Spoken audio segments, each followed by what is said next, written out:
देखिए, नीट में कोई गड़बड़ी नहीं हुई थी। नीट में पेपर लीक हुई थी और पूरी देश दुनिया ने देखा 21 जून को जो परीक्षा हुई वो पारदर्शी ढंग से। आज हमारे छात्र उस नीट की परीक्षा से खुश है, जिसमें झारखंड के हमारे अनेक बेटा बेटी भी। परीक्षा में जो धांधली हुई है नियुक्तियों को लेकर, उसको सीबीआई की जांच होनी चाहिए। किस तरह हमारे झारखंड के आदिवासी मूलवासी के बच्चे को कड़ी धूप में दौड़ाकर। वर्तमान में चाहे राज्य की राजनीति हो या फिर देश की राजनीति, छात्रों को लेकर के आंदोलन हर जगह देखने को मिल रहा है। एक तरफ नीट का मुद्दा जो है, तो दूसरी तरफ अगर झारखंड राज्य की बात की जाए तो जेपीएससी, जेएसएससी, सीजीएल जैसी कई परीक्षाएं जो हैं वो विवादों के घेरे में है, सवालों के घेरे में हैं। हमारे साथ पूर्व मुख्यमंत्री रघुवर दास हैं, जिन्होंने सवाल उठाया था जेपीएससी को लेकर के, जेएसएससी को लेकर के, यानी कि झारखंड में जो परीक्षाएं आयोजित हुई थी उसमें कैसे अनियमितताएं बरती गई। सर, मुद्दा चाहे केंद्र का हो राज्य का हो, छात्रों को लेकर के है। क्या मानते हैं कि नीट में गड़बड़ियां हुई हैं? जेपीएससी की बात तो आप कर ही रहे हैं, क्या कहेंगे उन छात्रों के लिए? देखिए, नीट में कोई गड़बड़ी नहीं हुई थी। नीट में पेपर लीक हुई थी।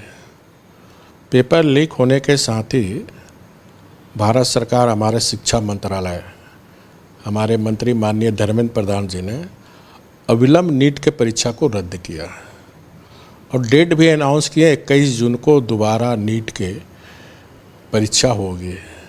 और पूरी देश दुनिया ने देखा 21 जून को जो परीक्षा हुई वो पारदर्शी ढंग से परीक्षा हुई और आज हमारे छात्र उस नीट की परीक्षा से खुश है, जिसमें झारखंड के हमारे अनेक बेटा बेटी भी उस नीट के परीक्षा में सिलेक्शन हुए। वहीं दूसरी ओर अपने झारखंड राज्य को हम देखें तो 6.5 साल के अंदर 10 परीक्षाएं हुई, चाहे नियुक्ति के संदर्भ में हो। हर परीक्षा में धांधली, पेपर लीक, अनेक अनियमितताएं हुई। राज्य सरकार को चाहिए कि पूरे मामले जो 10 परीक्षा में जो धांधली हुई है नियुक्तियों को लेकर, उसको सीबीआई की जांच होनी चाहिए। जिस तरह केंद्र सरकार ने न सिर्फ नीट की परीक्षा रद्द की, बल्कि पूरे मामले को सीबीआई को आदेश दिया, जिसमें 13 अभियुक्त अभी भी तिहाड़ जेल में है।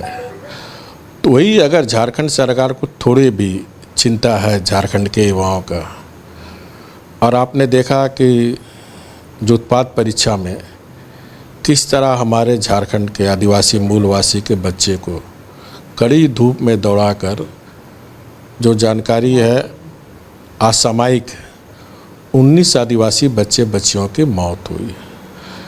जो कांग्रेस पार्टी आज छात्रों के नाम पर हाय तौबा मचा रही है, झारखंड में उसकी सरकार है, उसके समर्थन से कांग्रेस, वामपंथी, आरजेडी के, लेकिन मौन है झारखंड के मामले में। तो भारतीय जनता पार्टी ये मांग करती है कि अविलंब सारे मामले की सीबीआई की जांच हो और जो उत्पाद सिपाही में हमारे आदिवासी मूलवासी बच्चे जो 19 की संख्या 1-1 करोड़ रुपया दे। और जिस तरह माननीय नेता प्रतिपक्ष राहुल गांधी जी ने जो नीट के परीक्षा में हमारे 21 बच्चे बच्चियां सुसाइड किए, उसके लिए तो गांधी घाट चले गए। तो झारखंड जिसमें उसके समर्थन से सरकार चल रही है, यहाँ धांधली पे धांधली, धांधली पे धांधली हो रही। यहाँ क्यों नहीं आ रहा है बिरसा मुंडा के स्थल पे? यहाँ भी श्रद्धा सुमन अर्पित करें अगर छात्रों की चिंता है। झारखंड के छात्र, झारखंड की युवा शक्ति देश का युवा शक्ति नहीं है, झारखंड का छात्र देश का छात्र नहीं है। तो इस तरह दोहरी राजनीति, अपनी खोई हुई जमीन, क्योंकि देश की जनता कांग्रेस पार्टी को नकार रही है, तो अपनी खोई हुई ज़मीन को तलाशने के लिए छात्रों के नाम पर ये जो उस्काने का काम कर रहा है, तो देश का छात्र उस कावे में नहीं आने वाली है। अच्छा, ये सर आपने कहा कि दोहरी राजनीति नहीं चलेगी, चाहे नेता प्रतिपक्ष, आपने प्रेस कॉन्फ्रेंस किया, सपा की बात की, आम आदमी पार्टी की बात की। इधर सीजेपी बहुत तेजी से उभरा है, जंतर मंतर में हो रहे प्रोटेस्ट को कैसे देख रहे हैं? कितना लग रहा है कि वहाँ पर छात्र हैं वाकई में? नहीं, देखिए, मैं भी छात्र आंदोलन से ही आया हूँ, जेपी आंदोलन से। हम लोग ने भी आंदोलन किया, जेल गए, निशा में गिरफ्तार हुआ गया, सेंटर में। आंदोलन, कोई भी आंदोलन हो, शांतिपूर्ण होनी चाहिए, लोकतांत्रिक ढंग से होनी चाहिए। मैंने प्रेस कॉन्फ्रेंस में कहा, लोकतांत्रिक और शांतिपूर्ण आंदोलन होने चाहिए।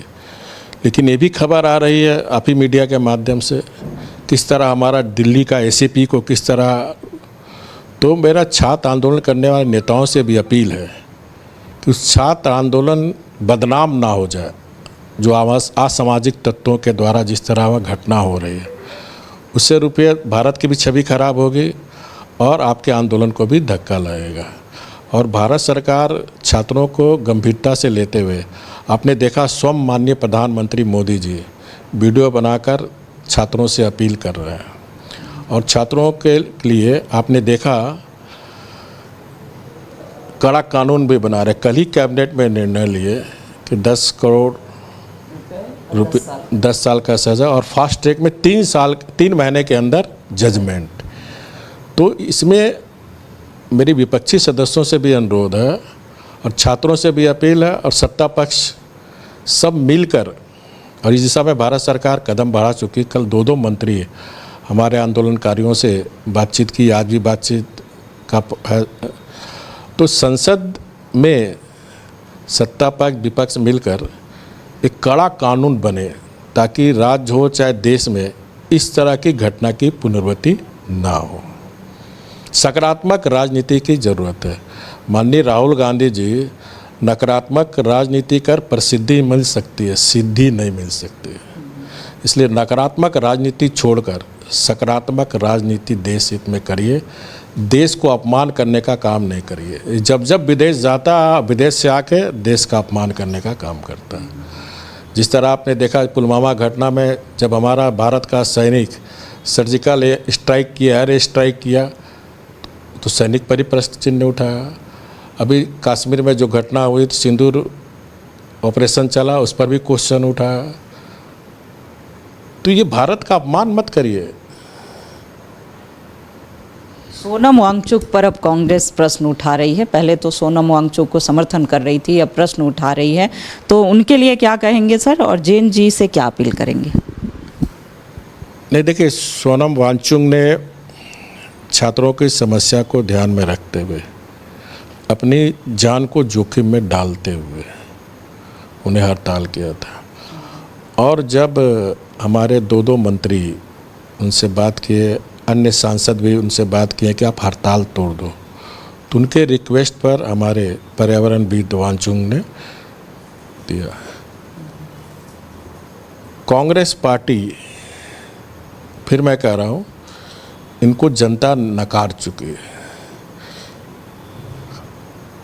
इनका ताकत नहीं है आंदोलन करने का। तो ये कोई इस तरह के घटना में उनका आड़ लेकर गुमराह करके अपनी राजनीतिक रोटी सेकना चाहता है। तो देश की जनता आने वाले समय में एकाध राज्य में सरकार वो भी ख़त्म होगी अभी, क्योंकि आप देखिए पूरा कांग्रेस को देश की जनता नकार चुकी है। क्योंकि 12 साल में आदरणीय मोदी जी के नेतृत्व में जो देश में काम हुए, 12 साल के अंदर जो भारत की छवि दुनिया में बनी है, उससे हमारे राहुल गांधी चिंतित है। क्योंकि ये लोग वंशवाद की राजनीति चाहते हैं। ये भारत को अपनी जागीर समझते हैं, लेकिन भारत की जनता ने सिद्ध किया भारत किसी वंशवाद की जागीर नहीं है।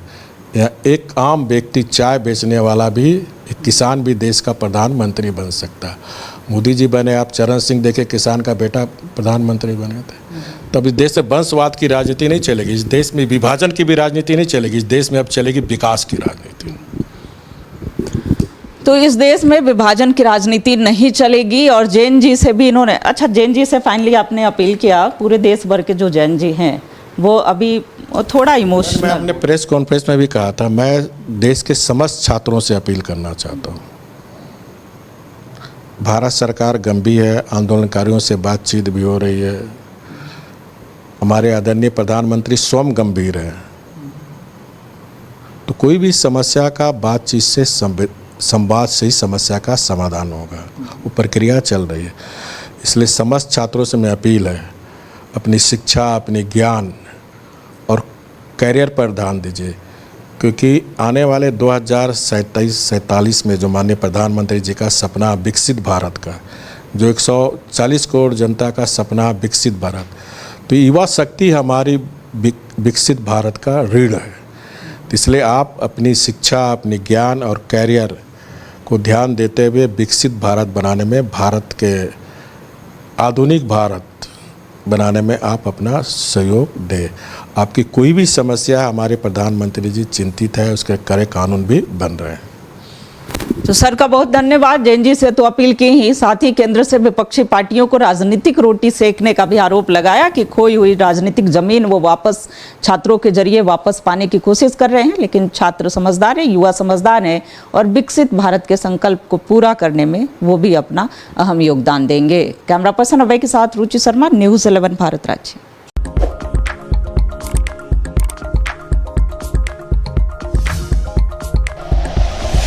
Like and share videos, subscribe करें हमारा चैनल और प्रेस करें बेल आइकॉन। न्यूज़ 11 भारत, सच है तो दिखेगा।